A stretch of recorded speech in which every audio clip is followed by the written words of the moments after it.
সে নামাজ পড়বে, নামাজ পড়ে বাইরে যায় সুদ খাবে, নামাজ পড়বে, নামাজ পড়ে বাইরে যায় জেনা করবে, নামাজ পড়বে, নামাজ পড়ে বাইরে যায় মিথ্যা সাক্ষী দিবে, নামাজ পড়বে, নামাজ পড়া থেকে বের হয়ে যে সে সুদের টাকাকে আদান প্রদান করবে, ওই টাকা দিয়ে আবার কোরবানি দেওয়ার চেষ্টা করবে। অনেকে আবার আল্লাহকে ভয় করতে যে পাগলের মতন মৃত্যুবরণ করে, এমনটা আবার নয়। যে ব্যক্তি আল্লাহ এবং তার রসুলকে ভয় করবে, কাকে? আল্লাহর রসুলকে, আল্লাহ সুবহানাহু ওয়া তাআলা তাকে অনেক বড় সফলতা দান করবেন। আল্লাহ তাআলা মহান সফলতা ওই ব্যক্তিকে দান করবেন যদি আমরা সেটা গ্রহণ করতে পারি।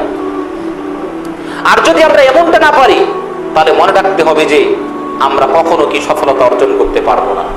এমনটাই আল্লাহ সুবহানাহু ওয়া তাআলা তার নবী, শ্রেষ্ঠ রাসূল, পৃথিবীর শ্রেষ্ঠ রাসূল এবং শেষ নবী মুহাম্মদ সাল্লাল্লাহু আলাইহি সাল্লামকে বলেছেন, ইয়া আইয়ুহান নবী ইত্তাকিল্লাহ, হে নবী আপনি আল্লাহকে ভয় করুন।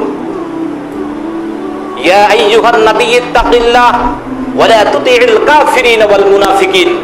আর মনে রাখো তুমি আল্লাহকে ভয় করো এবং তুমি কাফের এবং মুনাফিকদের তুমি কি পদাঙ্গ অনুসরণ করবে না, কাফের আর মুনাফিকের পদাঙ্গ অনুসরণ করবে না। আমাদের সমাজে তো কাফের কোথায় যে আমরা কাফের অনুসরণ করব? কাফের কি আছে? এজেন্সি আছে, আমরা কাফের এজেন্সিগুলোকে স্মরণ করব না। কাফেরদের যতগুলোকে সংস্থা আছে কোন সংস্থার আমি প্রমোট করব না। কাফেরদের কোন বিষয়গুলোকে আমরা কি সাপোর্ট দিব না। 2 নম্বর হচ্ছে আমাদের সমাজে অনেকগুলো কাফের নেই, কিন্তু মুসলিমধারী নামধারী মুনাফিক আছে।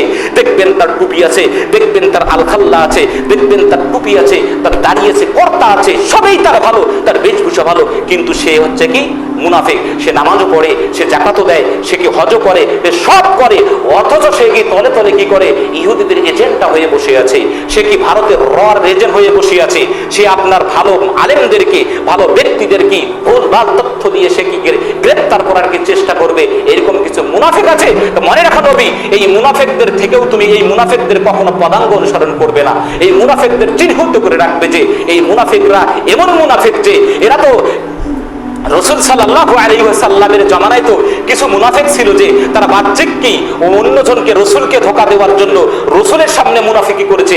আর এই জামানায় এমন কিছু মুনাফিক থাকবে যে নামাজ পড়বে, নামাজ পড়ে বাইরে যায় সুদ খাবে, নামাজ পড়বে, নামাজ পড়ে বাইরে যায় জেনা করবে, নামাজ পড়বে, নামাজ পড়ে বাইরে যায় মিথ্যা সাক্ষী দিবে, নামাজ পড়বে, নামাজ পড়া থেকে বের হয়ে যে সে সুদের টাকাকে আদান প্রদান করবে, ওই টাকা দিয়ে আবার কোরবানি দেওয়ার চেষ্টা করবে, বুক ফুলে চেষ্টা করবে। এমন অনেকগুলো থাকবে আবার কি এমন নামধারী আবার আলেম থাকবে যে আলেমরা ফির ওই মুনাফিকদের বাড়িতে খাদ্য খাবে, ওই সুদখোরদের বাড়িতে খাদ্য খাবে, ওই সুদখোরদের বিরুদ্ধে কথা বলবে না। এমনকি আবার সত্তার থাকবে যে সত্তার নামাজ পড়ে 5 ওয়াক্ত, নামাজ পড়া সত্ত্বেও আবার ওই সুদখোরদের কি সতর্ক করবে না, অথচ তারা হলো তার দায়িত্ব, তারা হলো তার অধীনস্থ ব্যক্তি, তার অধীনস্থ ব্যক্তিদেরকে তারা কি কখনো তিনি সুপরামর্শ দিবে না।